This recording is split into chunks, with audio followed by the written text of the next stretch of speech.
Bien, lo que vamos a hacer hoy día va a ser generalizar el estudio para casos que hemos visto la anterior sesión, que era el caso de un proceso autorregresivo de primer orden. Lo que vamos a hacer ahora es discutir qué ocurre cuando tenemos un proceso autorregresivo de orden P. Entonces, autorregresivo de orden P quiere decir simplemente que la variable dependiente, entre comillas, que teníamos, depende de hasta P rezagos de sí misma, P observaciones pasadas de sí misma, más un ruido blanco. Y el ruido blanco tenía esperanza cero, varianza sigma cuadrado, y por ser ruido blanco obviamente no estaba correlacionado con su pasado, ni estaba correlacionado con observaciones pasadas o futuras de los Y.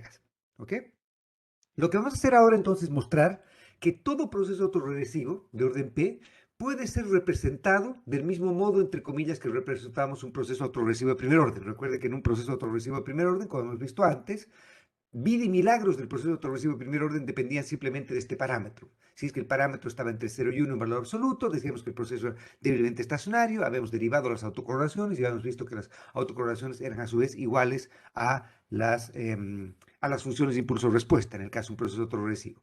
Lo que vamos a hacer ahora es mostrar qué ocurre cuando tenemos un proceso que es algo más general que un proceso autorregresivo de primer orden. Y vean que acá simplemente he ignorado la constante, ¿no es cierto?, que había colocado en el proceso autorregresivo de acá, pero ya hemos visto, ya hemos discutido que si es que el proceso era débilmente estacionario, colocar una constante o no colocarla y representar el proceso en desviaciones a su esperanza incondicional iba a entregarnos una representación muy parecida a esta. Entonces, por ahora, asumamos que el proceso no tiene constante o si quieren que está en desviaciones a su esperanza incondicional. Vamos a discutir en unos minutos más. Lo único que va a hacer es va a entorpecer un poco el álgebra, así que colocamos la constante, pero nada más. Bien, lo que voy a hacer entonces ahora es mostrarles que un proceso autorregresivo de orden P puede ser representado de un modo similar a un proceso autorregresivo de primer orden, siempre y cuando tengamos un poquito de imaginación.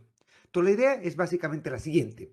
Voy a definir un vector que vamos a llamar el vector E chistosa, y el vector E chistosa va a tener dimensión P por 1. Entonces, supongamos que el proceso es un proceso autorregresivo de segundo orden. Entonces, YT depende del primer rezago de YT y depende del segundo rezago de YT. Entonces, lo que vamos a hacer es que vamos a generar un vector E chistosa que es de dimensión, en este caso, 2 por 1, ¿no es cierto? Que va a tener solamente a YT e YT menos 1 en ese caso, si es que tuviésemos un proceso autorregresivo de segundo orden, ¿sí? Entonces, el número de filas de E chistosa va a depender del número de rezagos del proceso autorregresivo. En este caso, por ejemplo, si tenemos dos rezagos, entonces va a ser un vector 2 por 1. Luego de eso definimos una matriz F, y esta matriz F va a ser de dimensión, perdón, va a ser de dimensión P por P. Entonces, en el caso de un proceso autorregresivo de segundo orden, sería una matriz de dimensión 2 por 2. En el caso de un proceso autorregresivo de quinto orden, sería una matriz 5 por 5. ¿Cuál es la idea de esta matriz F? La matriz F lo que vamos a hacer es, en la primera fila, lo que vamos a hacer es colocar todos los coeficientes asociados al primer, segundo, tercer y hasta el rezago P del proceso autorregresivo. Entonces, por ejemplo, en el proceso autorregresivo de quinto orden, vamos a colocar phi sub 1, phi sub 2, phi sub 3, phi sub 4, phi sub 5. ¿Ok? Entonces, en la primera fila colocamos todos los coeficientes en un vector fila, colocamos todos los coeficientes del proceso autorregresivo. Y luego de eso, generamos una matriz de dimensión P-1 por P-1, que es una matriz de identidad. Entonces, en el caso de un proceso autorregresivo de quinto orden, lo que tendríamos es una matriz identidad de 4 por 4, ¿sí? Y finalmente, en la última parte de la última columna, que nos está quedando vacía, porque recuerden que acá hemos llenado una matriz 4 por 4 y acá teníamos una matriz 5 por 5. Entonces, en la última fila de acá, en la última fila, perdón, en la última columna, en el componente que está libre después del phi sub 5, lo que hacemos es colocar un vector de ceros, ¿ok? Y con eso entonces generamos nuestra matriz F, ¿ok? Esta matriz F era dimensión P por P. Finalmente, lo que hacemos es que generamos un nuevo vector que llamamos el vector V, y este vector V es de dimensión P por 1, donde otra vez P era el orden del proceso autorregresivo. En el primer componente colocamos nuestro amigo U sub t, y todo lo demás lleno de ceros, un vector de ceros, ¿ok? Y por lo tanto, entonces, si es que ustedes miran este proceso expresado de este modo, ¿ok? Perdón, esta representación, tienen este proceso autorregresivo y generan esta matriz, este vector E chistosa y esta matriz F y esta matriz B, entonces yo podría escribir este proceso autorregresivo de orden P como representable de este modo. E chistosa sub t es igual a f e chistosa sub t menos 1 más v sub t. ¿Por qué? Porque e chistosa, hemos dicho en el caso de un proceso autorregresivo de quinto orden, por ejemplo, es y hasta el cuarto rezago. Por lo tanto, el e chistosa t menos 1 va a ser la misma variable, pero rezagada a un periodo. Entonces, parte en y t menos 1 y acaba en y t menos 5. Hemos dicho que el v era un vector donde estaba primero el u sub t y después un vector de ceros. Y la matriz f era una matriz donde estaba en un vector fila, estaban todos los coeficientes del proceso autorregresivo y después una matriz identidad y un vector de ceros concatenado a la última columna. ¿Ok? Y entonces, como ven, lo que va a ocurrir ahora es que si ustedes miran lo que describe nuestro y sub t acá, y sub t va a ser simplemente el resultado de primera fila por primera columna de acá. Y por lo tanto nos va a dar y sub t es igual a phi sub 1 y t menos 1, más phi sub 2 y t menos 2, más phi sub 3 y t menos 3, más phi sub 4 y t menos 4, más phi sub 5 y t menos 5. Por lo tanto, esta primera parte de acá, interactuando con el primer rezago de chistosa, lo que hace simplemente nos reproduce exactamente toda esta parte de acá. Y obviamente el último término, el término de acá, nos da el u sub t. Entonces, como ven, esta primera fila de acá lo que hace es representarnos exactamente esta ecuación del proceso autorregresivo. Y lo que hace todo lo demás es simplemente contabilidad, y una contabilidad bastante tonta, que es simplemente decirme y-1, o sea, el segundo componente de acá, va a ser segunda fila de la matriz F por esto, por el E chistosa t-1, que va a ser simplemente y-1 más 0, más 0, más 0, más 0, más 0. Por lo tanto, es y-1 igual a y-1 más 0. O sea, y-1 es igual a y-1. Y-2 igual a y-2. Y-3 igual a y-3. Y-4 igual a y-4. Entonces, lo que hace esta última parte es simplemente mantenernos la contabilidad de cuál de estos, de cómo el componente que está en una fila acá se relaciona con el componente que está en la fila del vector pasado. Esta representación que acabo de hacer es un caso particular de una cosa que se llama representación estado-espacio. Yo hago un curso electivo, generalmente el próximo semestre, para aquellos valientes que estén interesados en seguirme y seguir martirizándose conmigo. Tenemos una sección especial en la que discutimos representaciones de este tipo de modelos en estado-espacio y generalizamos esto para, por ejemplo, utilizar filtros de Kalman y otro tipo de cosas que vemos en ese curso electivo. Entonces, aquellos interesados, siempre hago esta publicidad escandalosa en el curso obligatorio que me toca para decir que aquellos que están interesados en profundizar algunos de estos temas, obviamente podemos seguir discutiendo de ellos el próximo semestre. Pero en este caso simplemente presentarles esta representación. Entonces, si es que yo no les hubiese dicho que E chistosa es un vector P por 1, sino simplemente les hubiese dicho acá está E chistosa y E chistosa fuese una variable, y ustedes viesen este proceso de acá, ustedes me dirían, bueno, esto es simplemente un aruno, ¿no es cierto? Se parece a un aruno. Obviamente no es un aruno, es un P, pero tiene una representación como si fuese un aruno cuando la hemos llevado a esta representación que hemos llamado que es de estado-espacio. Y por lo tanto tiene básicamente la misma idea y la misma interpretación que hemos dicho antes, que simplemente multiplicamos la matriz F, en este caso que es una matriz de dimensión P por sí misma, T más un veces, y con eso tenemos que el E chistosa hoy día va a ser el resultado de la condición inicial, tomando en cuenta cuán alejado está la condición inicial respecto al periodo en que estamos evaluando esto, más la suma descontada, entre comillas, de todos los shocks que ocurrieron entre el periodo inicial y el periodo en el que estamos haciendo la evaluación. Entonces, básicamente tiene la misma idea de lo que hemos discutido para un proceso autorregresivo de primer orden, pero ahora estamos discutiendo que esto tiene que ver con la matriz F en lugar de el coeficiente que era simplemente phi. Como hemos dicho antes, con phi, sabiendo el valor de phi, sabíamos vida y milagros del proceso autorregresivo. Y por lo tanto acá la intuición nos dice que sabiendo cómo es f, todo lo que vamos a discutir respecto a las dos preguntas que nos habíamos hecho antes, si el sistema era dinámicamente estable, cuáles eran las consecuencias de los eventos de eventos sobre la trayectoria temporal de la serie en el tiempo, ¿no es cierto? Las funciones de impulso-respuesta, si es que shocks transitorios tienen efectos transitorios. Hemos visto que en un proceso autorregresivo de primer orden, todas esas preguntas dependían exclusivamente de phi. Lo que vamos a ver ahora es que todas esas preguntas, en el caso de un proceso autorregresivo de cualquier orden, puede ser proceso autorregresivo del orden 4553, no importa, obviamente esta matriz F va a ser un poquito más grande nomás, Pero todo lo que necesitemos saber respecto al proceso autorregresivo, respecto a estas dos preguntas que hemos hecho, van a ser respondidas simplemente evaluando características de la matriz F. Entonces lo que vamos a tener que hacer es simplemente prestar la atención a la matriz F y ver qué podemos evaluar respecto a eso. Vamos a partir entonces con algunas discusiones respecto a cómo podemos definir, por ejemplo, si el proceso es débilmente estacionario o no. Una manera de hacerlo, como les había dicho antes, es que todo esto va a depender de características de la matriz F. Una manera de hacer eso es simplemente agarrar a la matriz F y tomar a la matriz F y a la matriz F sacarle los P eigenvalues de esa matriz, o lo que en español llamamos los valores propios a la matriz, a una matriz. Entonces tenemos esta matriz F de acá, esta matriz que tenemos acá, en el caso de un proceso autorregresivo de quinto orden va a ser esta matriz, y tenemos que, obviamente, como esta es una matriz 5 por 5, debería tener 5 valores propios, ¿no es cierto?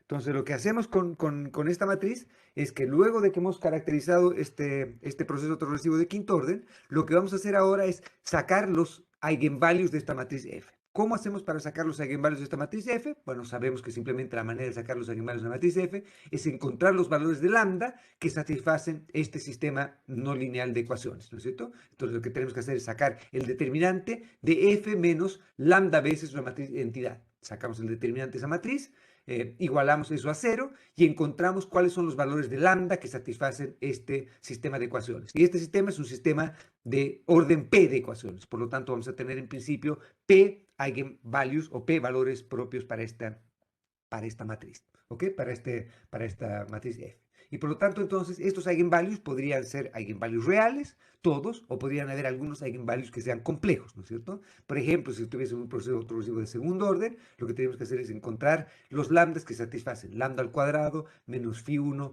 lambda menos phi 2. Ese sería, ¿no es cierto? Igual a 0, y por lo tanto tenemos que encontrar los lambdas que satisfacen eso. En una ecuación cuadrática eso es trivial, tenemos que hacer simplemente, los lambdas van a ser menos b más menos raíz cuadrada de b al cuadrado menos 4ac sobre 2a, etcétera, ¿no es cierto? La manera en que resolvemos un sistema cuadrático de ecuaciones. Tenemos una ecuación, perdón, de segundo orden, ¿ok? De segundo grado. En este caso, tenemos una ecuación de orden P y tenemos que encontrar los eigenvalues de esta matriz F, ¿ok? ¿Ok? Entonces, como hemos dicho antes, tendríamos que encontrar los P eigenvalues y para demostrar que, para evaluar si el proceso es débilmente estacionario, lo que tenemos que hacer es simplemente verificar que los P eigenvalues de esta matriz F que acabamos de encontrar, todos estén lo que se dice dentro del círculo unitario, o lo que es lo mismo, que el módulo de los eigenvalues sea menor que 1.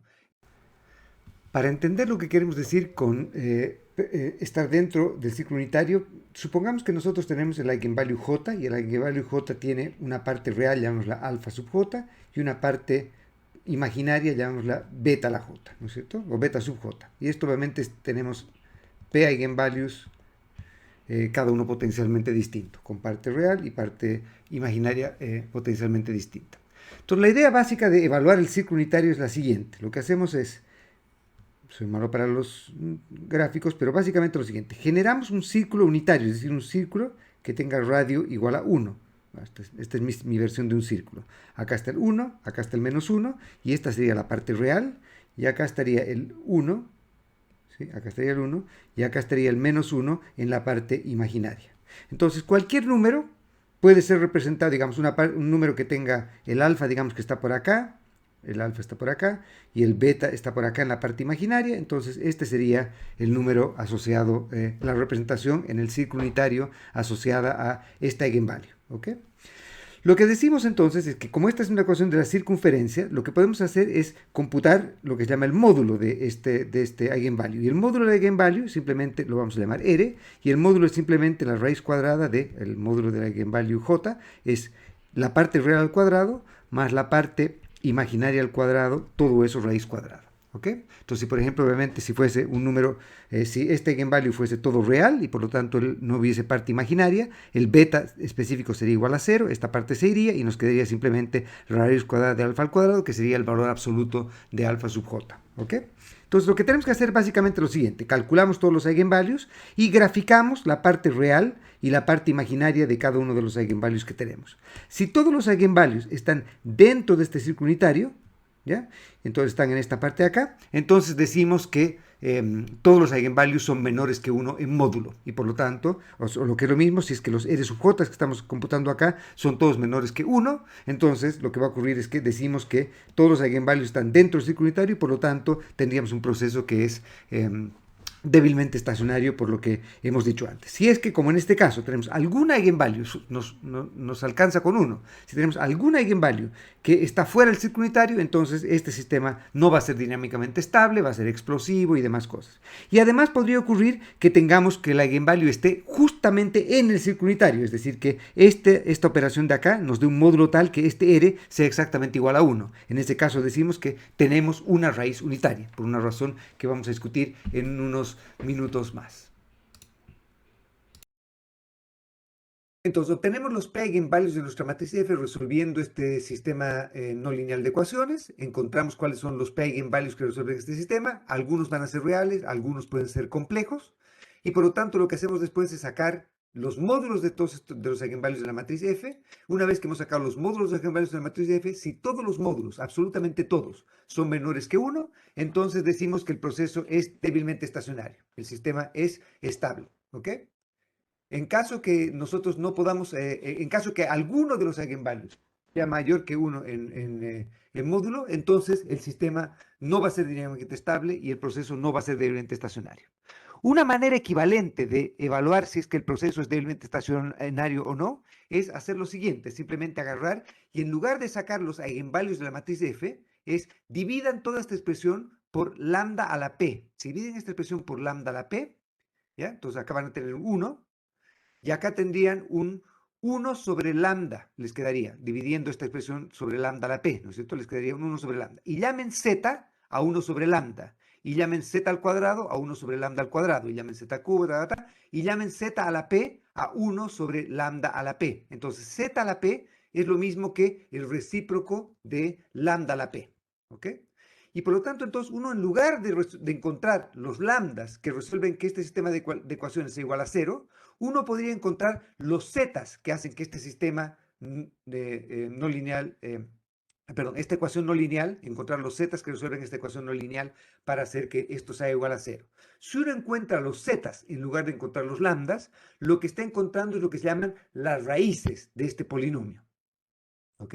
Y las raíces de este polinomio es más o menos lo mismo que haber colocado acá un 1 al contemporáneo menos lambda 1z, que va a ser como aplicarle, vamos a ver en un minuto más los polinomios de rezago, un z por L menos lambda 2z cuadrado L cuadrado menos Entonces, esto es lo mismo que más o menos una representación de hacer el polinomio, de encontrar las raíces del polinomio que nos expresa la ecuación en diferencia de orden P que tenemos en el proceso progresivo.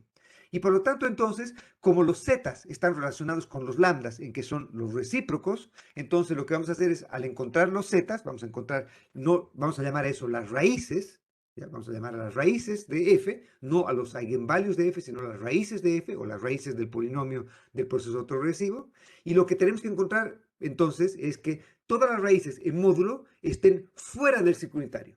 Entonces, en el gráfico que habíamos hecho antes, en lugar de que ver que todos los eigenvalues estén dentro del círculo unitario, necesitamos que todas las raíces estén fuera del círculo unitario. Y esta es otra de las maneras de expresar estacionalidad débil. Entonces, algunos papers, algunos autores prefieren representar, algunos softwares también. Por ejemplo, EBIUS lo que hace es que cuando ustedes le piden que estime un proceso autoregresivo de orden P, por ejemplo, lo que hace es calcular las raíces en lugar de calcular los eigenvalues. ¿Por qué? Porque le gusta calcular las raíces en lugar de los eigenvalues. Lo que tienen que hacer es que asegurarse que si están calculando las raíces, la condición de estacionalidad es justamente la inversa de si están calculando los eigenvalues. Necesitamos que todos los eigenvalues estén dentro del círculo unitario, necesitamos que todas las raíces estén fuera del círculo unitario. Si todas las raíces están fuera del círculo unitario o lo que es lo mismo, que los eigenvalues estén dentro del círculo unitario, entonces garantizamos que nuestro proceso sea débilmente estacionario. ¿Qué ocurre si es que el módulo está justamente en 1? Si un módulo es 1, eso quiere decir que uno de los eigenvalues es 1 en módulo. Y si un eigenvalue es 1 en módulo, quiere decir que la raíz también es 1, porque recuerden que la raíz es el recíproco del eigenvalue, y por lo tanto si un eigenvalue es 1, entonces la raíz también va a ser 1. Y ese es el caso en el que tendríamos lo que llamamos una raíz unitaria. Y el caso en que tenemos una raíz unitaria, como hemos dicho antes, es un caso en el que el proceso no es deblemente estacionario, que los shocks transitorios tienen efectos permanentes. Vamos a discutir eso con calma en el tercer tópico del curso. ¿Ok?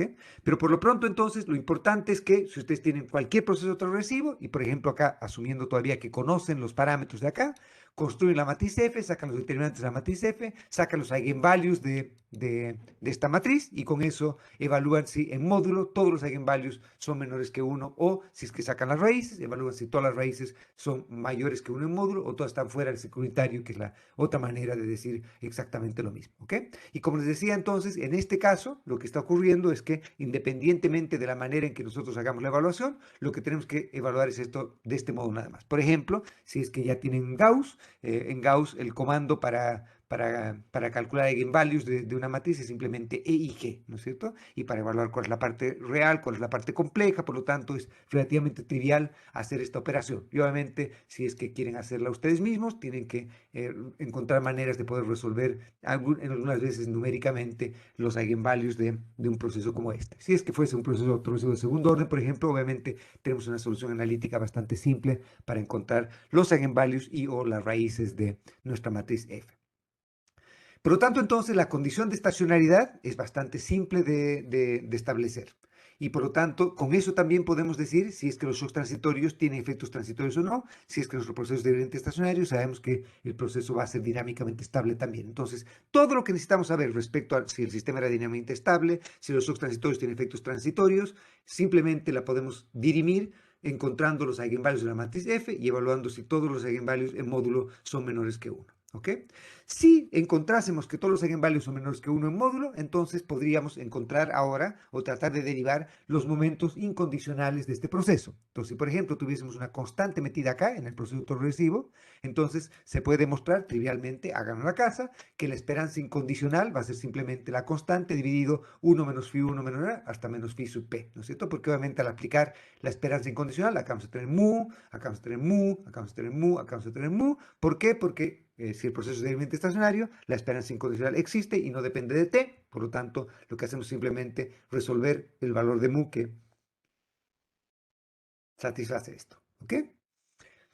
Para encontrar las autocovarianzas, el trabajo es un poquito más complicado. ¿Por qué es un poquito más complicado? Porque aún en el caso de un proceso autoregresivo de primer orden, por ejemplo, habíamos visto que para calcular la primera la varianza incondicional, necesitamos conocer la primera autocovarianza y con eso, perdón, luego de tener la varianza incondicional, teníamos la primera autocovarianza, la segunda, la tercera y las demás autocovarianzas dependían de la anterior.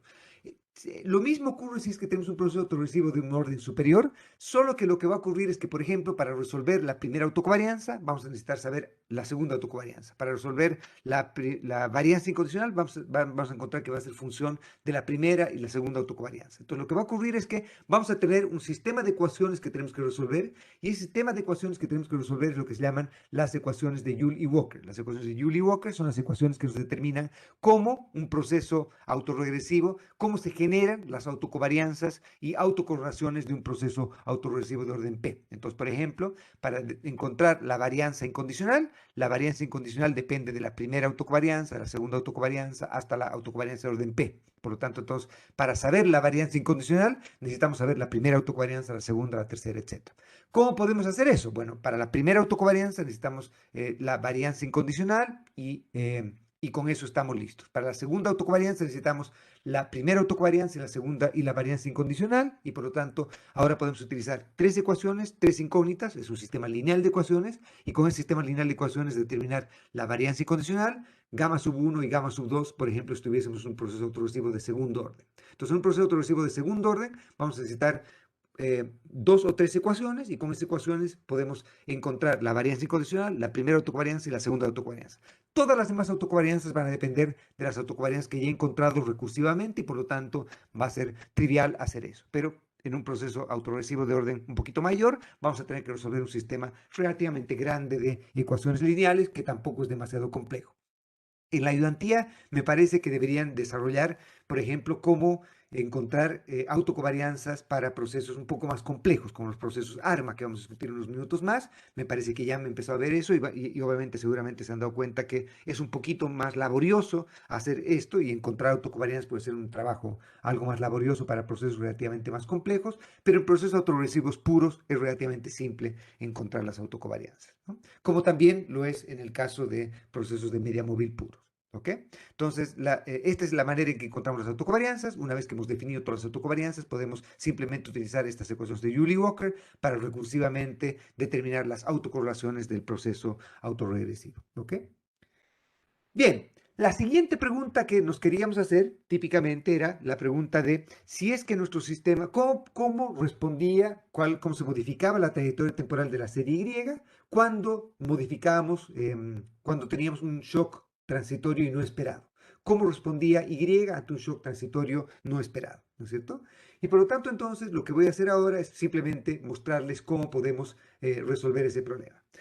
Exactamente igual a como hemos discutido en el caso de un proceso autorregresivo de primer orden, hemos visto que un proceso autorregresivo de orden P podríamos escribirlo como si fuese, entre comillas, obviamente abusando de notación, un proceso autorregresivo de primer orden, en esta manera de representación estado-espacio que les había dicho antes. Y también les había dicho que podíamos representar, por ejemplo, el E chistoso sub t como una función de la condición inicial y todos los shocks ocurrieron entre el periodo 0 y el periodo t. Por lo tanto, entonces, recordando que V, nuestro vector V, es simplemente nuestro U sub t en la primera parte y todo lo demás iguales a 0, entonces podemos utilizar con esta expresión de acá, sabiendo que necesitamos solamente el primer componente, la primera fila de este sistema, nos entrega las características de la variable Y hoy día. Por lo tanto, entonces, la variable Y hoy día, yo la puedo expresar como una función de la condición inicial con la que partimos y todos los shocks que ocurrieron entre el periodo 0 y el periodo t, pero ahora estamos especializando esta ecuación que tenemos, o esta representación que estamos haciendo acá, la estamos especializando solamente para determinar el componente 1 del E chistosa, que es cómo está Y sub t. Entonces, para hacer eso, lo único que tenemos que ver es primera fila y la columna de sub t, primera fila y la columna correspondiente de B sub t para saber cómo se relaciona Y sub t con la condición inicial que teníamos, más todos los shocks que ocurrieron entre el periodo 0 y en adelante. ¿Qué es lo que nos dice esta ecuación de acá, o esta notación de acá, esta F que estoy colocando acá? Lo que me está diciendo acá es, agarro la matriz F, y no agarro toda la matriz F, sino agarro solamente el componente, en este caso, fila I, fila 1, columna I de la matriz F. Entonces acá me está diciendo, si agarro, y ustedes ven, F chiquita, lo que está diciendo esta notación es, agarre solamente la fila 1, columna I, porque recuerden que la primera fila de la columna I es la primera fila de la matriz F es la que me determinaba cómo estaba Y en el periodo T. Si recuerdan esta partecita de acá, ¿no es cierto? Es la primera fila de la matriz F la que nos importa para saber dónde está Y en el periodo T. Y por lo tanto, entonces, lo que nos está diciendo esto es, agarre la primera fila y la columna I de la matriz F, pero en este caso, multiplíquela por sí misma T más un veces, que es lo que hemos dicho acá. Esto no es agarre y eleve la matriz F yo qué sé, a T más 1. Lo que me dice es multiplique la matriz F por sí misma T más un veces, porque recuerden que lo que estamos haciendo, esta F es una matriz y por lo tanto lo que estamos haciendo es sustituciones sucesivas y por lo tanto estamos multiplicando F por sí misma una vez, dos veces, tres veces, cuatro veces hasta llegar a T más un veces. Entonces lo que me está diciendo esto es, agarre la matriz F, multiplícala por sí misma T más un veces y agarre solamente la fila 1 de esa matriz y con eso va a obtener esta parte de aquí, ¿sí? Y por otro lado me está diciendo esto, recuerden que la B de acá, esta B chistosita de acá, es simplemente el primer componente es U y todos los demás componentes son 0. Por lo tanto, entonces, lo que va a ocurrir cuando interactuemos la matriz F multiplicada por sí misma y veces con este vector, lo que va a ocurrir es que el único componente que nos va a interesar va a ser el componente 1, 1 de la matriz F. ¿Por qué? Porque todos los demás componentes de la matriz van a irse con los ceros del B, ¿no es cierto? El único componente que nos interesa que va a interactuar con el U es el componente 1, 1 de la matriz F multiplicada por sí misma y veces. Y por lo tanto, entonces, si quiero evaluar cuál es el efecto que tiene sobre la variable Y, sobre la trayectoria de la variable Y, J periodos adelante, el haber tenido o el haber enfrentado un shock no anticipado en U en el periodo T, la respuesta a esa pregunta, si sacan la derivada de acá y la llevan J más J periodos adelante, la respuesta va a ser simplemente que es agarra una matriz F, multiplícala por sí misma J veces y encuentre el componente 1, 1 de ese producto. Entonces, por ejemplo, si quiero saber cómo cambia la variable Y 8 periodos adelante ante un shock en el periodo T, entonces lo que tengo que hacer es agarrar la matriz F, esta matriz que tenemos acá, la multiplican por sí misma 1, 2, 3, 4, 5, 6, 7, 8 veces y agarran el componente 1, 1, pero de la matriz F multiplicada por sí misma 8 veces. Y con eso van a tener la respuesta a la pregunta de cuál es el efecto que tiene un shock J periodos adelante. Entonces lo que podríamos hacer es simplemente agarrar y a la bruta, digamos, si queremos evaluar cómo se comporta 25 periodos adelante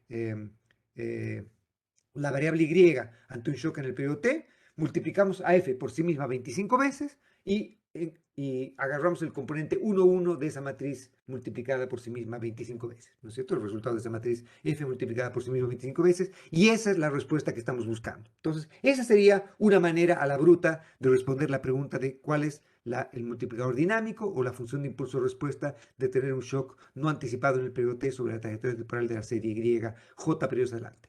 Pero lo que vamos a hacer ahora es mostrar que maravillosamente esta misma respuesta que sabemos cuál es, va a poder expresarse como función solamente de los eigenvalues de la matriz F. Y por lo tanto, entonces, no vamos a necesitar multiplicar por sí misma la matriz F 25 veces para saber cuál es el efecto 25 periodos adelante, sino que simplemente conociendo los eigenvalues de la matriz F y haciendo unas simples operaciones, vamos a poder encontrar cuál es esta expresión que tenemos acá. No hay nada que nos evite computacionalmente hacer esto, y es trivial multiplicar una matriz por sí misma 25 veces, o 30 veces, o 100 veces, o 1000 veces, o 1.000.000 de veces. No es muy complicado, pero es más elegante derivar la función de impulso-respuesta del modo en que vamos a derivarla ahora, ¿ok? Entonces, lo que voy a hacer ahora es hacer lo que vamos a llamar una descomposición, que es una variante de una descomposición, que es una descomposición como triangular, ¿ok? La idea es básicamente la siguiente. Si tenemos la matriz F, la matriz F puede ser descompuesta del siguiente modo, que esta descomposición que tengo, que va a depender de una matriz T y una matriz lambda. Esta matriz lambda es una matriz de dimensión P por P, y en esta matriz lambda lo que vamos a hacer es que vamos a colocar en la diagonal principal de la matriz lambda, vamos a colocar los P eigenvalues de la matriz F. Entonces, los P eigenvalues de la matriz F van a estar colocados en la diagonal principal de la matriz lambda. Y asociado a cada eigenvalue, asociado a cada valor propio, sabemos que existe un vector propio, ¿no es cierto? Que era una de las bases de esta matriz. Y por lo tanto, entonces, llamemos T sub 1 al eigenvector o el vector propio asociado al eigenvalue 1. Y llamamos T sub 2 al vector propio del valor propio 2, y llamamos T sub P al eigenvector del eigenvalue P. ¿Ok? Por lo tanto, entonces, nosotros podemos generar una matriz P por P, donde colocamos en cada columna uno de los valores, de los vectores propios asociados a cada valor propio de la matriz F. Y en T inversa colocamos la inversa de esta matriz de acá. Y se puede demostrar, revisen sus libros de cálculo de álgebra lineal y matricial, que una manera de descomponer una matriz cuadrada F es simplemente hacerla de este modo. Esta es una descomposición que podemos hacer de nuestra matriz F en función de los valores y vectores propios de esa matriz. ¿Ok? Recuerden ahora que habíamos dicho que la función de impulso-respuesta, o saber qué va a ocurrir con la variable j periodos adelante ante un shock en el periodo t, dependía solamente de ver el componente 1, 1 de la matriz f multiplicada por sí misma j veces. Entonces veamos qué ocurre cuando, por ejemplo, utilizamos esta descomposición para ver cómo se ve la matriz f multiplicada por sí misma, por ejemplo, 2 veces. Entonces lo que tenemos acá es la primera parte, acá tenemos la matriz f, y acá volvemos a tener la matriz f. Entonces estamos multiplicando la matriz f por sí misma 2 veces. La gracia de esto, si ven, es que acá tiene un t inversa y acá tiene un t. Entonces t inversa por t se nos vuelve identidad, y por lo tanto esto se va a quedar simplemente como t veces lambda por lambda t a la menos 1. Y lambda por lambda t a la menos 1 lo vamos a expresar simplemente como lambda al cuadrado. Y en este caso, expresar como lambda al cuadrado es lo mismo que casi lo mismo, que simplemente elevar, es lo mismo que elevar al cuadrado cada eigenvalue de lambda. ¿Por qué? Porque habíamos dicho que la matriz lambda está de acá, es una matriz que es una matriz diagonal. Entonces, si ustedes multiplican lambda por sí misma, lo que va a darles simplemente que lambda al cuadrado, o sea, lambda multiplicada por sí misma dos veces, es simplemente lambda 1 al cuadrado, lambda 2 al cuadrado, lambda 3 al cuadrado, hasta lambda p al cuadrado en el integral principal, y todo lo demás igual a 0. Por lo tanto, entonces, la gracia de tener esta manera de representar a nuestra matriz F es que sabemos que F al cuadrado, o multiplicar la matriz F por sí misma dos veces, que no es F al cuadrado, se puede representar de este modo. Y si lo hacemos al cubo, a la cuarta, a la quinta, etc., se puede demostrar fácilmente que F elevado a la J es simplemente la matriz T, la de eigenvectors, por los eigenvalues elevados a la J por la inversa de la matriz de eigenvectors. ¿Ok? Y por lo tanto, entonces, quiero que vayamos todavía un poquito más a tratar de analizar cómo se vería esta expresión de acá. Entonces, lo que voy a tener en la primera parte de acá, voy a tener simplemente T por lambda a la J. Entonces, T por lambda a la J es simplemente, recordando que T era en la primera columna el primer eigenvector, segunda columna el segundo eigenvector, etc. Entonces, para, por ejemplo, sacar el primer componente, recuerden que lo que nos interesa es el componente 1, 1 de la matriz F multiplicada por sí misma J veces. Entonces, lo que tenemos que hacer es agarrar primera fila de esta matriz T multiplicada por la primera columna, después segunda, tercera, etc. Entonces ustedes hacen eso y agarran y quieren ver cómo se ve la matriz F multiplicada por sí misma J veces, y primero evaluamos esta primera parte acá. Esto va a ser simplemente lo mismo que agarrar el componente 1, 1 de la matriz T, o sea, primera fila, primera columna de la matriz T, por lambda 1 a la J. Primera fila, segunda columna, es decir, el primer componente del segundo eigenvector de la matriz F por lambda 2 a la J, y así hasta el T sub 1P lambda 1P a la J. ¿Sí? Y por otro lado, lo que estoy colocando acá, y acá estoy colocando una nueva notación, acá lo que estoy colocando es esta cosa acá, quiere decir, por ejemplo, el T supra 1, 2, quiere decir, agarre fila 1, columna 2, pero de la matriz T inversa, no de la matriz T, sino de la matriz T inversa. Entonces acá, en T sub 1, 2, quiere decir, agarro la matriz T y agarro el fila 1, columna 2 de la matriz T. Si yo les presento el T supra 1, 2, quiere decir, agarro la inversa de la matriz T y agarro el componente 1, 2, fila 1, columna 2 de la matriz T inversa. Recuerden que lo único que nos importa para poder encontrar la función de impulso-respuesta es el componente 1, 1 de la matriz F multiplicada por sí misma J veces. Para encontrar el componente 1, 1 de esta matriz, lo único que tengo que hacer es agarrar la primera fila de esta matricita de acá, que sería esta parte de acá, y multiplicarla por la primera columna de T inversa. Entonces, si hacemos eso, vamos a tener que, y acá las cosas se vuelven cada vez más bonitas, porque lo que va a ocurrir es que el componente 1, 1 de la matriz F multiplicada por sí misma J veces va a ser simplemente agarrar todo el eigenvalue 1 elevado a la J, eigenvalue 2 elevado a la J, eigenvalue 3 elevado a la J, etc., hasta el eigenvalue P elevado a la J, y los coeficientes, entre comillas, que acompañan a cada eigenvalue elevado a la J, es simplemente el producto de T sub 1, 1 por T supra 1, 1. T sub 1, 2 por T supra 2, 1, T sub 1P por T supra P, 1. Y por lo tanto es, agarro el componente 1, 1 y agarro el componente 1, 1, pero de la inversa. Agarro el componente 1, 2, agarro el componente 2, 1, pero de la inversa. Y así sucesivamente. Si llamamos, por ejemplo, C sub I, vean que acá queda fijo, acá, la fila 1, y acá queda fija la columna 1. Porque recuerden que obviamente lo que estamos haciendo es que acá, para sacar el componente 1, 1, tenemos que agarrar la fila 1 de esta matriz y tenemos que agarrar la columna 1 de esta matriz. Y por lo tanto, entonces, lo que va a ocurrir es que podemos decir que el componente, llamémoslo C sub I, va a ser simplemente T sub 1I por T supra I1. Y una gracia además que tiene esto es que la sumatoria de los C sub I tiene que ser igual a 1. ¿Por qué? Porque si ustedes multiplican T por T inversa, T por T inversa les va a dar una matriz que es una matriz de identidad. Y por lo tanto el componente 1, 1 de T por T inversa tiene que ser simplemente un 1. ¿Sí? Y por lo tanto, entonces, una propiedad adicional que cumple esta matriz T es que T supra I1, perdón, la sumatoria de T supra sub I1 por T supra T sub 1I por T supra I1, la suma de todos esos en P tiene que ser igual a 1. En I tiene que ser igual a 1. Y por lo tanto, entonces, yo puedo expresar el componente 1, 1 de la matriz F multiplicada por sí misma simplemente como una suma de los eigenvalues de I y funciones de los eigenvectors perdón, de la matriz F y de los eigenvectors de la matriz F.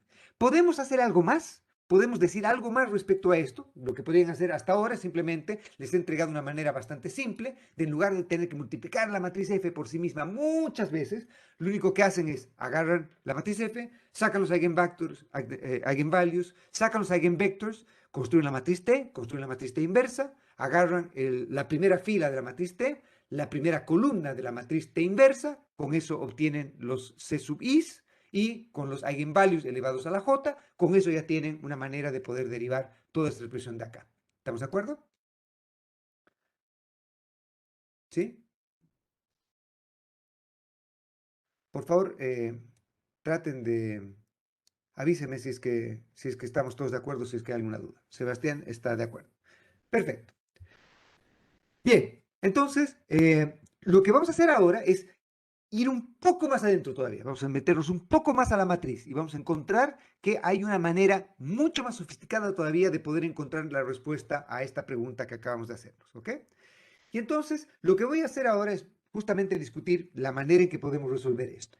Entonces, una gracia adicional es que si es que tenemos que todos los eigenvalues de nuestra matriz F son distintos, si todos los eigenvalues son distintos, entonces se puede demostrar que los C sub i's, es decir, cada uno de los componentes C sub i's que hemos dicho que necesitamos para encontrar la función de impulso-respuesta, cada uno de estos C sub i's puede representarse como una función solamente de los eigenvalues de la matriz F. Entonces, ahora vemos que ni siquiera necesitamos derivar los eigenvectors de la matriz F para poder encontrar la función de impulso-respuesta. Todo va a ser función solamente de los eigenvalues, porque recuerden que obviamente acá están los lambda sub i's, que son los eigenvalues de la matriz F, y acá estamos diciendo que si los eigenvectors son distintos, entonces, si todos los eigenvectors son distintos, entonces todos los eigenvectors los voy a poder expresar como una función simplemente de los eigenvalues. Entonces, ¿qué quiere decir esto? Por ejemplo, para encontrar el componente C sub 1, lo que tienen que hacer es agarren el eigenvalue 1, ¿sí? Si es que quieren encontrar el eigenvector, perdón, el C sub 1, agarren el eigenvalue 1, elévenlo a P-1, donde P, recuerden, era el grado del proceso autoregresivo, y dividan eso entre la productoria, yo sé que en Chile ustedes llaman esto la pitatoria, pero no, es productoria, o sea, asumo que le dicen pitatoria porque esto se parece a pi, pero no es pi, no es el 3.14, 15, 9, 26, 50, etcétera, sino que simplemente la productoria, nosotros multiplicar por sí misma o multiplicar los términos que están acá. Entonces lo que tienen que hacer es agarran pivoteando en el eigenvalue i, que es el que están, para el que están sacando el C sub i, tienen que restar todos los demás eigenvalues y multiplicar esa resta. Entonces, obviamente, para todo k distinto de i, obviamente no pueden hacer para k igual a i, porque en ese caso esto sería 0, y 0 por cualquier cosa va a ser 0, y esto se debe determinar. Entonces, agarran todos los demás eigenvalues, y con esos eigenvalues calculan esta productoria, y luego de tener este denominador en la productoria, agarran este término de acá, y con eso tienen los C sub i's. Obviamente, esto no va a funcionar si es que algún eigenvalue se repite, porque si algún eigenvalue se repite, como les he dicho antes, esta parte se va a determinar. Entonces, en Hamilton está una sección específica donde dice cómo encontrar los C sub i's y las funciones de impulso de respuesta cuando algún eigenvalue se repite. Entonces, les pediría simplemente que vayan, se remitan a Hamilton para la demostración de cómo resolver el problema cuando algún eigenvalue se repite. ¿Ok? Profe, una pregunta. Sí. Entonces, para SSI lo que íbamos a necesitar era que los vectores propios fueran diferentes, Los ¿cierto? valores propios. Ya, ya, Los perfecto. valores propios. Y obviamente los vectores. ¿Sí? O sea que ustedes van a tener, yo que sé, si tienen un proceso autoregresivo de quinto orden, van a tener 5 eigenvalues. Si los 5 eigenvalues son distintos, entonces van a poder utilizar esta expresión para encontrar los C sub i's. Y con eso encuentran la función de impulso de respuesta. ¿Sí? ¿Ok? Déjenme tratar entonces ahora de responder la pregunta que nos habíamos hecho antes, ¿no es cierto? De si el proceso es débilmente estacionario o no, ya lo hemos visto, ¿no es cierto? Y acá entonces lo importante de esto es que si todos los eigenvalues son reales, es decir, que no tenemos nada que sea imaginario, ninguno de los eigenvalues es imaginario o complejo, entonces obviamente sabemos que el módulo de un número que es real es simplemente igual al valor absoluto de ese número, ¿no es cierto? La raíz cuadrada del cuadrado de ese número, que es la definición de valor absoluto. Entonces, lo único que tenemos que hacer es ordenar los eigenvalues de mayor a menor, y digamos que el eigenvalue 1 sea el mayor de los eigenvalues, y por lo tanto entonces si el mayor de los eigenvalues es menor que 1 en valor absoluto, entonces el sistema es dinámicamente estable, la función de impulso-respuesta va a ser tal que todos los shocks transitorios tienen efectos transitorios. Si es que el mayor de los eigenvalues es igual a 1 en valor absoluto, entonces el sistema es no estacionario o tiene una raíz unitaria. Aunque todos los demás eigenvalues sean menor que 1, si el eigenvalue que domina es siempre el eigenvalue más grande en valor absoluto. Y obviamente otra vez, si es que alguno de los eigenvalues es mayor que 1 en valor absoluto, entonces el sistema es explosivo. La respuesta es explosiva, el sistema es dinámicamente inestable.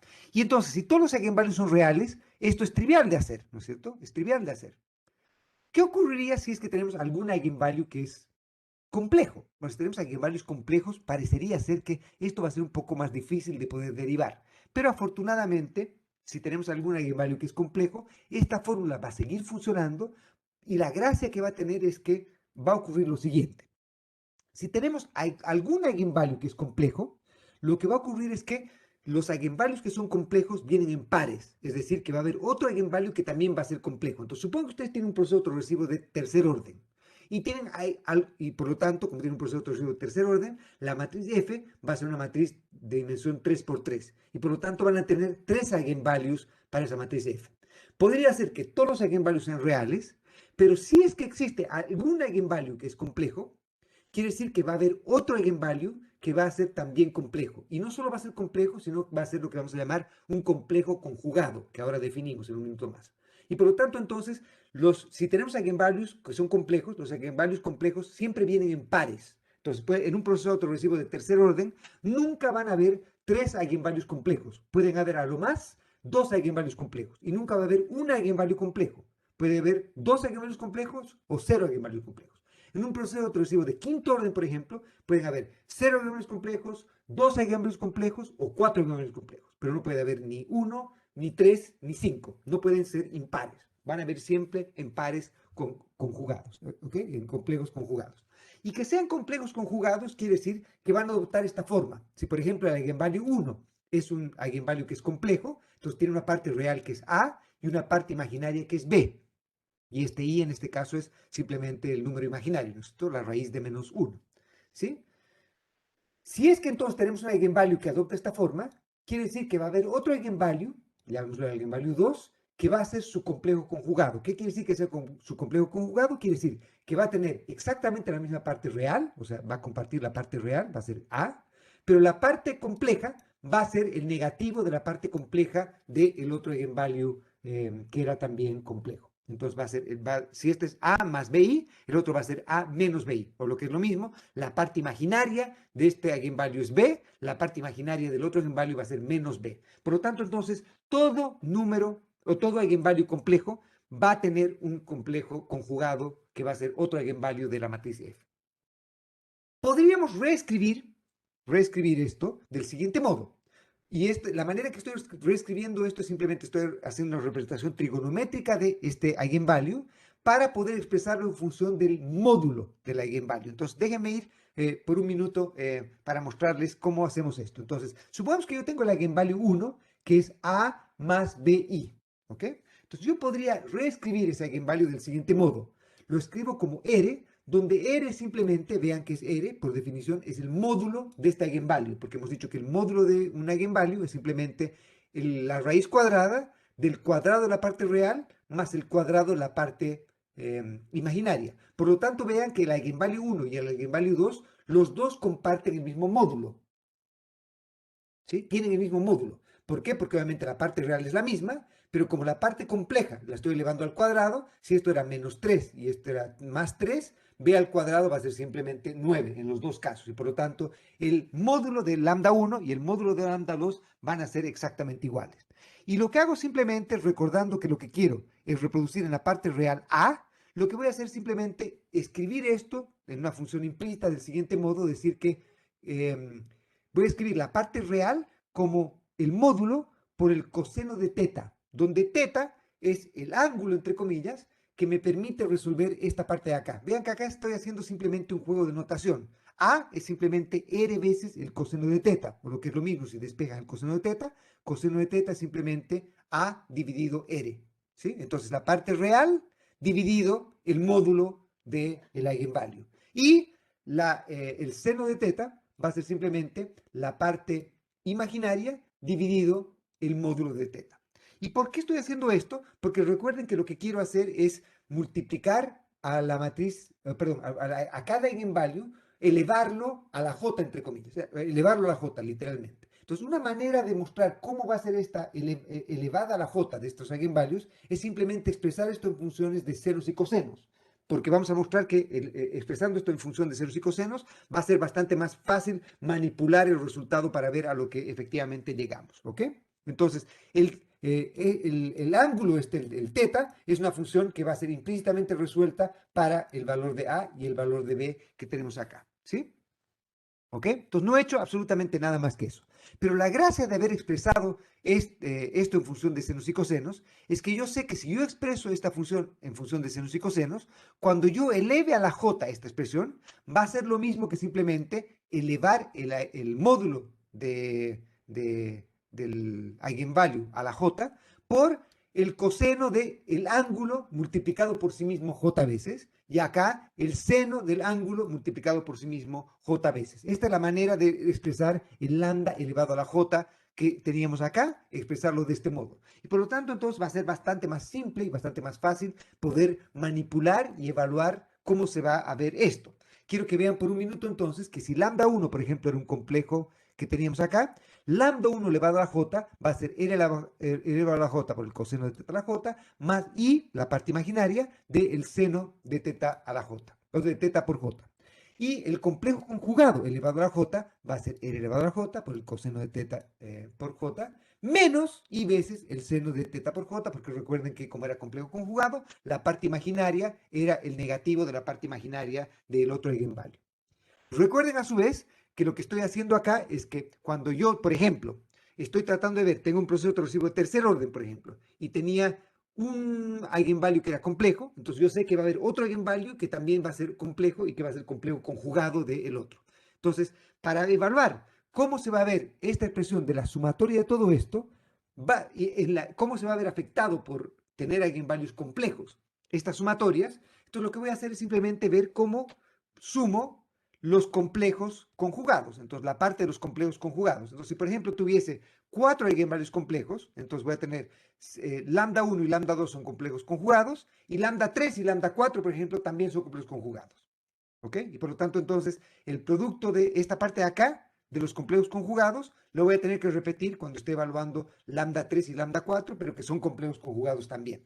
Y la gracia de haber hecho eso, entonces, que ustedes deberían, vean ahora, que si es que yo expreso este término de acá, si lambda a la j lo puedo expresar de este modo, y de este modo, cuando yo sume c sub 1 más c sub 2 con los lambdas a la j para encontrar esta interacción, lo que voy a encontrar es que simplemente voy a tener que sumar las partes reales, que va a ser c sub 1 más c sub 2 por la parte real, más c sub 1 menos c sub 2 por la parte imaginaria. ¿Por qué? Porque vean que seno de teta a la j, r a la j es el mismo en el complejo conjugado, con signos cambiados, y lo que va a ocurrir entonces, que me dice, para la suma de estos dos componentes que son complejos conjugados, voy a tener que hacer lo siguiente. Voy a sumar los c sub 1 y c sub 2 para la parte real, y voy a restar c sub 1 y c sub 2 para la parte imaginaria.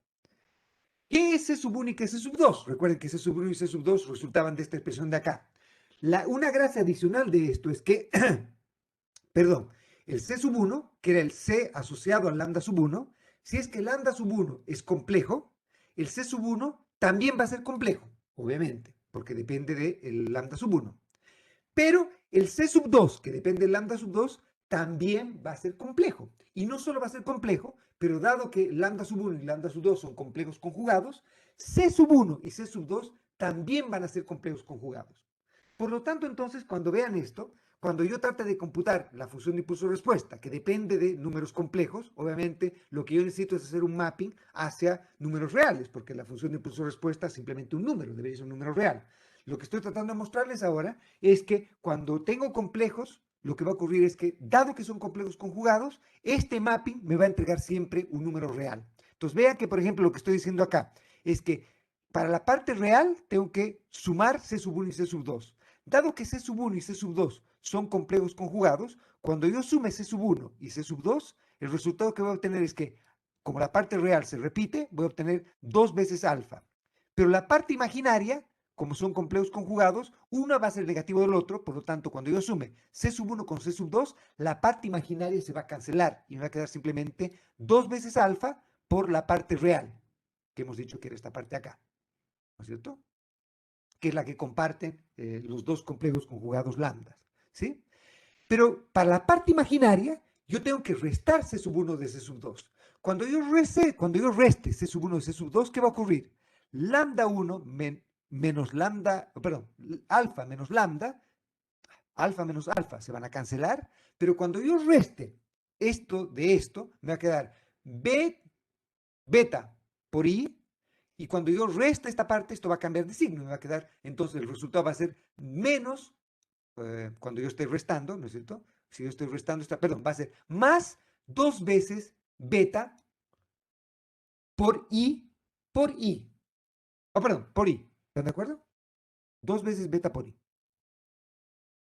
¿Están de acuerdo? ¿Sí? Entonces, C sub 1 menos C sub 2 es simplemente 2 veces beta por i. Pero como yo tengo un i acá, me va a quedar que i por i me va a quedar simplemente menos 2 veces beta. Porque i por i es simplemente menos 1. ¿Sí? Y por lo tanto, entonces, la parte imaginaria me va a quedar como menos 2 veces beta, el componente de la parte imaginaria que era común en los dos lambda a la j. Y por lo tanto, entonces, como ven, cuando yo tengo complejos conjugados en los eigenvalues, voy a tener complejos conjugados en los C sub i's, y por lo tanto, estas sumas van a ser siempre un mapeo hacia la parte real y no la parte imaginaria. ¿De acuerdo? Un punto que me gustaría que podamos ver también es discutir qué es lo que queremos decir por un proceso invertible. Y voy a presentarles un ejemplo y con ese ejemplo voy a tratar de, ojalá, hacer esto de un modo relativamente más pedagógico y simple.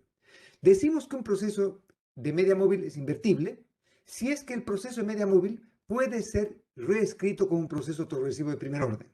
Entonces, perdón, de orden infinito. Entonces, si es que yo tengo un proceso de media móvil finito y yo puedo expresar ese proceso de media móvil como un proceso autorregresivo de orden infinito, entonces yo podría decir que ese proceso es invertible, ese proceso de media móvil es invertible. Y esta es una cosa que es importante discutir porque, como hemos dicho antes, habíamos partido con los procesos de media móvil, MA1, MAQ, y les había dicho, bueno, ¿qué ocurriría con un proceso de media móvil de orden infinito? Ya hemos discutido que si podíamos expresar un proceso de media móvil de orden infinito, y expresado de ese modo, el proceso era sumable en valor absoluto, sumable al cuadrado, decíamos que el proceso era débilmente estacionario. Entonces, una manera de mostrar estacionalidad en este tipo de casos es ver la representación de un proceso MA infinito. Y vamos a ver justamente cómo podemos hacer esta representación hacia el otro lado cuando veamos los procesos autorregresivos como representación MA también. Entonces, partamos por un ejemplo simple. Sumamos que tenemos un proceso de media móvil de primer orden y supongamos que el valor de teta, que habíamos dicho que para el proceso de media móvil sea débilmente estacionario, no importaba el valor de teta, ¿no es cierto? Teta podía valer 8, 25, 43, daba lo mismo.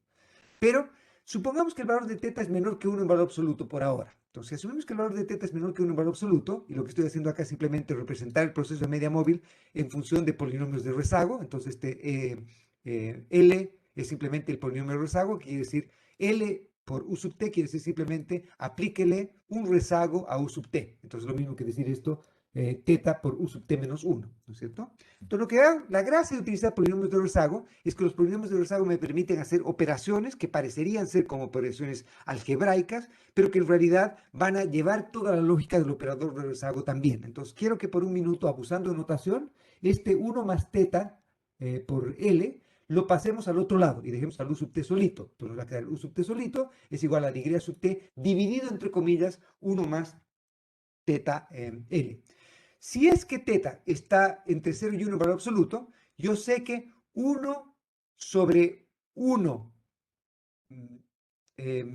menos teta, entre comillas, debe ser a lo que converge esto, porque recuerden que una secuencia, si yo tengo, por ejemplo, la sumatoria de beta elevado a la j, desde j igual 0 hasta infinito, y el beta está entre 0 y 1 en valor absoluto, entonces yo sé que esa sumatoria converge a 1 sobre 1 menos beta. Entonces, en este caso, consideren al menos teta como si fuese el beta, ¿sí? Como si fuese el beta. Y por lo tanto, entonces, 1 sobre 1 más teta va a ser a lo que converge la sumatoria de menos teta elevado a la i. Y por lo tanto, entonces, abusando de notación, lo que hago es elevo este menos teta a la i y agarro el L y también lo elevo a la i. Y por lo tanto, me va a quedar simplemente que esto sería igual a la sumatoria de los menos teta a la i por cada uno de estos y elevado por el operador de rezago L elevado a la i, que es lo mismo que decir y de menos 1, menos 2, menos 3, menos 4, menos 5, menos 6, menos 7, etc. Y por lo tanto, entonces, si ustedes pueden reexpresar este proceso, esto va como un proceso hasta el infinito. Entonces, esto es lo mismo que decir, nos quedamos con el YT de hoy día y pasamos todos los demás Y que están acá, los pasamos al otro lado. Y por lo tanto, entonces, lo que ha ocurrido es que un proceso de media móvil de primer orden lo hemos podido reexpresar como si fuese un proceso autorregresivo de orden infinito. Entonces, lo que hemos hecho ahí es que todo proceso de media móvil que puede expresarse como un proceso autorregresivo de orden infinito va a ser invertible. Y entonces, un proceso de media móvil tiene representación autorregresiva de orden infinito, en este caso, si es que este coeficiente es menor que 1 en valor absoluto. ¿Ok? Ustedes me dirán, ¿qué ocurriría si es que, por ejemplo, el valor de teta es mayor que 1 en valor absoluto? Entonces, si el valor de teta es mayor que 1 en valor absoluto, si recuerdan, esta secuencia no va a converger, porque si el valor de teta es mayor que 1, menos teta elevado a la i va a diverger, no va a converger. Si, por ejemplo, teta valiese 4, entonces 4 al cuadrado va a ser al cubo, a la cuarta, a la quinta, va a ir creciendo al infinito, y por lo tanto, esta secuencia no converge, y por lo tanto, no puedo representarla de este modo. Pero hay una manera, hay un pequeño truco que podemos hacer. Y el truco que podemos hacer es el siguiente. Recuerden que estos serían los momentos incondicionales de un proceso de media móvil. Entonces hemos dicho, esta es la varianza incondicional de un proceso de media móvil, esta es la autocorrelación cero, digamos, esta es la primera autocovarianza y esta es la primera autocorrelación, ¿no es cierto? Y esto lo hemos derivado para el proceso de media móvil ya hace algún tiempo, ¿no es cierto? Y una cosa que habíamos dicho es que no nos importaba el valor de teta. El valor de teta podía valer 4, menos 4, 0.5, menos 0.8, etc. Cualquier valor de teta nos daba, con cualquier valor de teta podíamos sacar las autocorrelaciones y las autocovarianzas, porque habíamos dicho que todo proceso de media móvil era débilmente estacionario y por lo tanto todo proceso de media móvil iba a tener varianza incondicional, primera autocovarianza incondicional y obviamente las demás autocovarianzas iban a ser iguales a 0 porque este era un proceso de media móvil de primer orden. ¿Ok? Sin embargo, ahora quiero que me hagan un favor, quiero que piensen en un proceso distinto al proceso que hemos representado acá. En lugar de representar a Y como una función de U sub t, quiero que representen a Y como otro proceso de media móvil, pero que depende de V sub t, donde V sub t es otro ruido blanco que tiene varianza sigma cuadrado sub V en lugar de la varianza sigma cuadrado que tenía el U. Y acá tienen un coeficiente delta, que obviamente va a ser distinto al coeficiente teta. Quiero que ustedes con calma en casa, hagan lo siguiente. Quiero que verifiquen que si es que yo hago que el delta que está asociado a este proceso, que depende de un ruido blanco V y no un ruido blanco U, si es que yo hago que este delta sea justamente el recíproco de este teta, y yo hago que la varianza de este shock, del shock V, sea simplemente teta al cuadrado, la varianza del shock U. Entonces, si es que yo reescribo este proceso de media móvil en función de V en lugar de U, y yo defino el delta de este modo, y ustedes derivan entonces las funciones, perdón, la varianza incondicional y la autocovarianza y las autocorrelaciones del proceso expresado de este modo, van a encontrar que este proceso tiene exactamente las mismas autocovarianzas y las mismas autocorrelaciones que este proceso de acá. ¿Qué quiere decir esto? Que si yo tuviese un proceso que, por ejemplo, tiene el teta mayor que 1, digamos que el teta vale 8, por decir algo, quiere decir que va a haber un proceso MA1 que también es débilmente estacionario, pero que tiene un valor de delta menor que 1 en valor absoluto, que es observacionalmente equivalente al proceso de acá. Eso quiere decir que si yo observo el Y generado por un proceso de esta manera, o yo observo un Y generado por un proceso de esta otra manera, no hay manera en que yo pueda distinguir un proceso del otro. No hay manera en que yo pueda decir si es que Y fue generado de este proceso con delta menor que 1 en valor absoluto o de este proceso con teta mayor que 1 en valor absoluto. Lo que quiere decir eso entonces es que si yo, por ejemplo, tuviese un proceso en el cual el teta me aparece como mayor que 1 en valor absoluto, yo sé que yo podría reescribirlo como si proviniese Y de un proceso en el que delta es menor que 1 en valor absoluto. Y por lo tanto, todo proceso de media móvil en el que yo tengo que este teta es mayor que 1, puede ser reescrito como un proceso de media móvil en que ahora el delta es menor que 1 en valor absoluto y por lo tanto este proceso de media móvil sería invertible. ¿Me siguen? Porque yo podría utilizar esto mismo que he hecho acá, bajo la condición de que el delta sea menor que 1. Si, por ejemplo, mi mi teta es mayor que 1 en valor absoluto, entonces yo puedo reescribirlo en función del delta, donde el delta va a ser el recíproco de eso. Entonces, por ejemplo, el teta era 2, el delta acá va a ser un medio, y obviamente un medio es menor que 1 en valor absoluto, y por lo tanto, entonces, este proceso sí va a ser invertible, aunque este proceso no parecía ser invertible. Pero va a haber un proceso observacionalmente equivalente a este de acá, que sí va a ser invertible. Por lo tanto, entonces, todo proceso de media móvil es débilmente estacionario y todo proceso de media móvil en el que el componente de media móvil sea distinto de 1 en valor absoluto va a ser invertible. ¿Por qué el caso en el que el teta es igual a 1 en valor absoluto no va a ser invertible? Porque vean que acá, si por ejemplo el teta vale 1, el delta también va a valer 1, porque el recíproco de 1 es 1.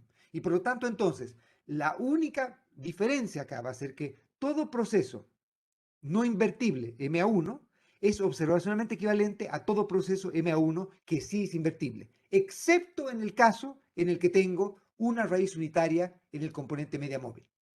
¿Ya?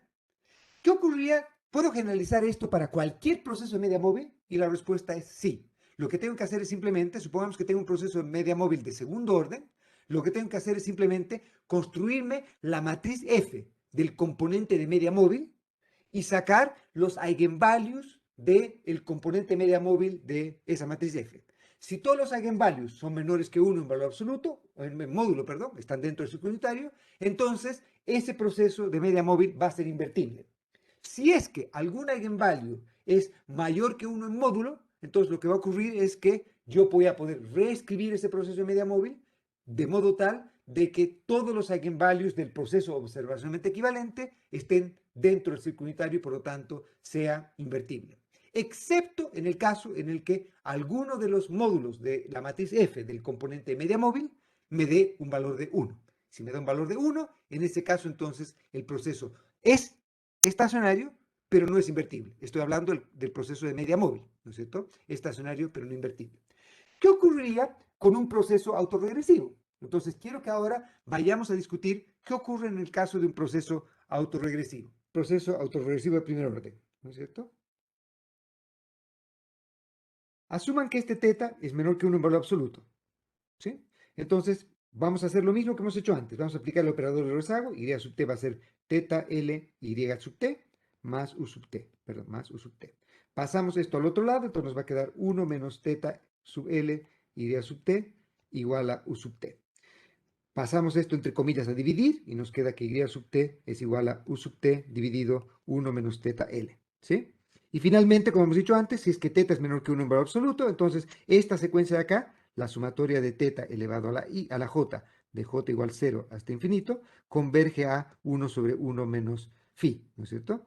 Y aplicando lo mismo, pero con rezagos acá, entonces si tomamos todo esto como si fuese esta expresión de acá, entonces esto va a ser la sumatoria de phi L todo elevado a la j. Y esto va a ser lo mismo que decir, entonces, y sub t va a ser igual a la sumatoria de phi elevado a la j por L j u sub t, ¿sí? De j igual 0 hasta infinito.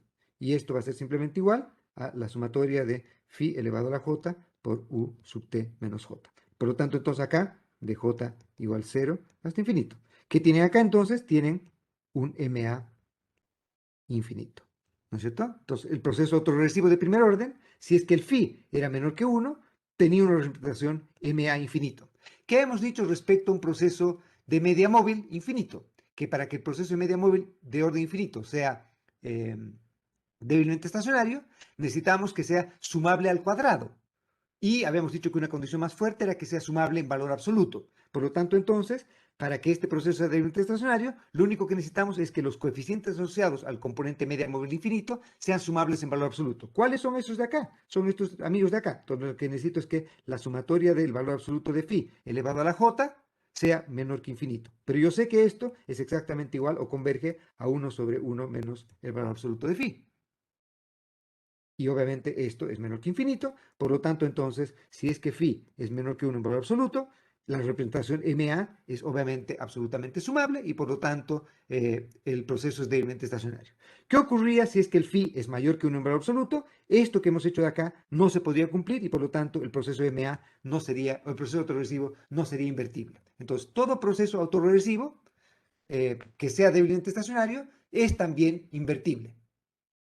Muy bien, lo que vamos a hacer ahora es simplemente discutir qué ocurre cuando generalizamos lo que acabamos de ver. Pues para generalizar lo que acabamos de ver es trivial hacer la generalización. Déjenme entonces partir supongamos que yo tengo un proceso ahora que va a ser un proceso ARMA, y un proceso ARMA va a ser simplemente, decimos un proceso ARMA PQ, va a tener P rezagos de la variable, y sería el componente autorregresivo, y va a tener Q rezagos, además del componente contemporáneo, Q rezagos del ruido blanco. Entonces un proceso ARMA 2,3 va a tener simplemente, va a ser una función de Y rezagado hasta el periodo 2 y los U rezagados hasta el periodo 3. ¿Qué podemos hacer? Utilizar lo que hemos discutido hace unos momentos, utilizar polinomios de rezago y por lo tanto llevar toda la parte de los polinomios de rezago hacia este lado de acá y llevar toda la parte de polinomios de rezago, esta parte debería decir con más, creo, sí, acá debería venir más, ¿no es cierto? Porque obviamente esto está con más, acá hay un error. Voy a corregir eso.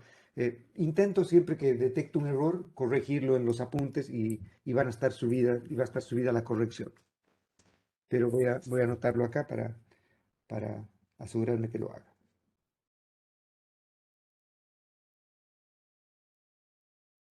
¿Ok? Bien, acá sí ya está resuelto y acá está con más. Acá todo está con más. ¿Ok? Bien, entonces, ¿qué es lo que deberíamos tomar en cuenta acá? Que sabemos que la parte del componente media móvil es tal que cualquier cosa que esté en el componente media móvil, ¿no es cierto?, no afecta la estacionalidad de Y. Si es que tuviésemos un MA de orden 25, 34, 89, da lo mismo, ¿no es cierto? Sabemos que un MA finito no repercute en la estacionalidad del proceso. Por lo tanto, para saber si el proceso es débilmente estacionario o no, no necesitamos evaluar nada del componente media móvil. Necesitamos focalizarnos solamente en la parte del componente autorregresivo.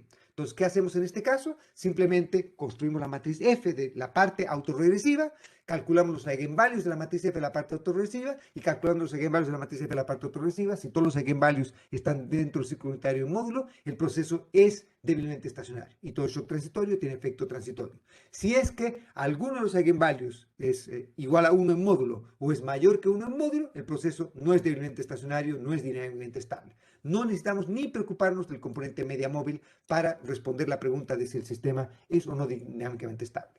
Si es que todos los eigenvalues de la matriz F están dentro del ciclo unitario, entonces, ¿qué va a ocurrir? Que podemos representar, entre comillas, nuestro Y sub t y podemos pasar a dividir, entre comillas, esta parte de acá al otro lado, y por lo tanto vamos a tener una parte de los componentes del polinomio de la parte MA dividida a la parte de los componentes de la parte autorregresiva. Y por lo tanto, si es que el proceso es débilmente estacionario, lo que va a ocurrir es que la esperanza incondicional existe y, como probablemente ya han visto en la ayudantía, sacando la esperanza incondicional y llamando eso mu, van a tener que va a ser constante más, esto va a ser mu, y la esperanza incondicional de los U sub t, dado que son todos ruido blanco va a ser igual a 0, por lo tanto, la esperanza incondicional va a ser la misma que hubiese ocurrido si es que hubiésemos tenido solamente un proceso autorregresivo puro, un ARP puro.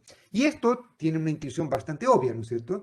Dado que el componente media móvil tiene memoria finita, en el largo plazo, donde deberíamos converger a la esperanza incondicional, lo que ocurrió con los shocks Q periodos atrás debería desvanecerse y por lo tanto la esperanza incondicional debiese depender solamente del componente de la parte autorregresiva, que es justamente lo que tenemos acá. ¿Sí? ¿Qué más debiese ocurrir? Bueno,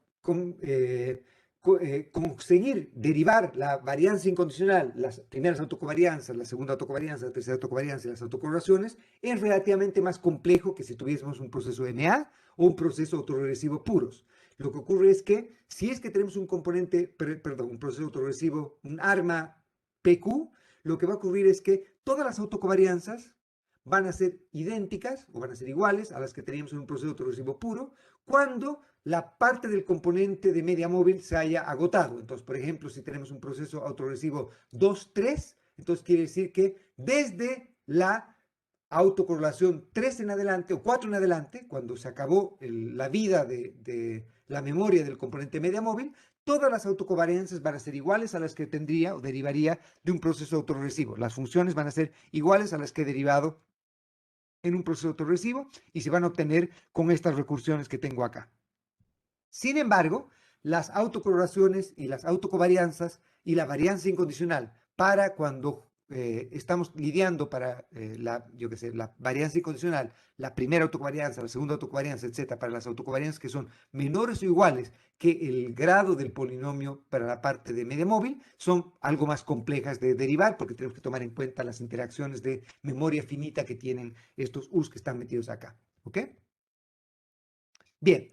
Entonces, esa es básicamente, y obviamente, como los ayudantes debiesen haber derivado por lo menos, creo que un arma 1-1 o algo parecido, y han debido ver cómo tienen que computar eso y que la cosa es un poquito menos trivial que en los casos de procesos autorregresivos puros, ¿no es cierto? Pero teniendo un poco de paciencia y cuidado pueden hacerlo. Entonces, les recomiendo que si es que quieren de veras asegurarse que han entendido bien cómo se computan las autocovarianzas y autocorrelaciones, háganlo para un arma 2-1. Con un arma 2-1 es lo suficientemente complejo como para que hayan entendido cómo hacerlo y lo suficientemente simple como para que no tengan que estar, yo qué sé, toda una tarde haciendo las derivaciones, ¿no es cierto? Es un trabajito laborioso, pero entretenido. Entonces, les recomendaría que lo hagan también ustedes, ¿ya? Un punto que es interesante e importante de tomar en cuenta es que si ustedes ven, acá como un proceso ARMA va a tener en el numerador los polinomios de la parte de media móvil y en el denominador los polinomios de la parte autorregresiva. Entonces puede ocurrir que, por ejemplo, yo tenga un proceso, digamos que yo tengo un proceso como este, Y sub t es simplemente un ruido blanco. Este ruido blanco puedo expresarlo como si fuese un proceso ARMA 1-1. ¿Cómo haría eso? Simplemente agarro y coloco cualquier delta acá, le resto, yo qué sé, delta veces y menos 1 y resto el mismo delta veces u sub t. ¿Qué ha ocurrido en ese caso? Vean que la raíz del componente de media móvil está compartida con la raíz del componente autorregresiva. Entonces, si yo tengo un eigenvalue que es igual en la parte media móvil que en la parte autorregresiva, o yo tengo una raíz que es igual en la parte media móvil que en la parte autorregresiva, quiere decir que he sobrediferenciado este proceso o he sobreparametrizado este proceso, que el proceso es más simple y por lo tanto debiese reducirse ese proceso. Si yo tengo componentes que son iguales en el componente autorregresivo y de media móvil, entonces quiere decir que el orden es menor que el que estaba evaluando. Por ejemplo, como ven acá, la manera más eficiente de escribir este Y simplemente sería Y es un ruido blanco. Este ruido blanco lo he podido escribir como si fuese un arma 1-1, pero en realidad, dado que las raíces del componente autorregresivo y del componente medio son iguales, entonces esto se puede anular, entre comillas, con esto y me queda que YT es simplemente igual a U sub T. Entonces, si yo puedo encontrar las raíces del componente autorregresivo y las raíces del componente media móvil, yo podría encontrar cuál es la estructura mínima necesaria del componente autorregresivo y del componente media móvil para caracterizar ese proceso. ¿Ok? ¿De acuerdo? Entonces, justamente la moraleja de esta historia es que si es que yo encuentro eigenvalues que son iguales en un proceso, en la parte autorregresiva y la parte media móvil, entonces yo podría quitarle un grado al orden de la parte autorregresiva y la parte media móvil. de ese proceso.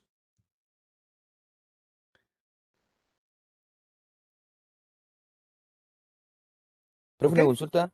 Sí, em, los grados que se le van quitando al proceso ARMA van sí, dependiendo de los valores propios que vamos encontrando iguales, ¿verdad? Si encontramos dos valores propios por diferentes, supuesto. ¿sí? Por supuesto. Entonces, por cada raíz o cada eigenvalue igual, lo que quieres hacer es reducirle un grado a la parte progresiva y la parte media móvil. Entonces, si por ejemplo encuentras dos o tres que son iguales, entonces quiere decir que vas a poder sacarle 2 o 3 grados al arma PQ que estabas evaluando. ¿Sí? Sí, profe, gracias. Ok, porque esto es simplemente esta factorización que hemos hecho, ¿no es cierto? Entonces, la factorización. Y lo mismo ocurre acá. Si ustedes pueden resolver esto, encontrar las raíces, va a ser lo mismo que encontrar la raíz 1 y la raíz 2. Entonces va a ser como 1 menos raíz 1L por 1 menos raíz 2L. Y lo mismo para el componente media móvil, 1 menos raíz 1L, 1 menos raíz 2L. Entonces, si las raíces son iguales, se van a poder simplificar. Si no son iguales, entonces esta es la mínima estructura necesaria en la parte autorregresiva y la parte media móvil para caracterizar ese proceso.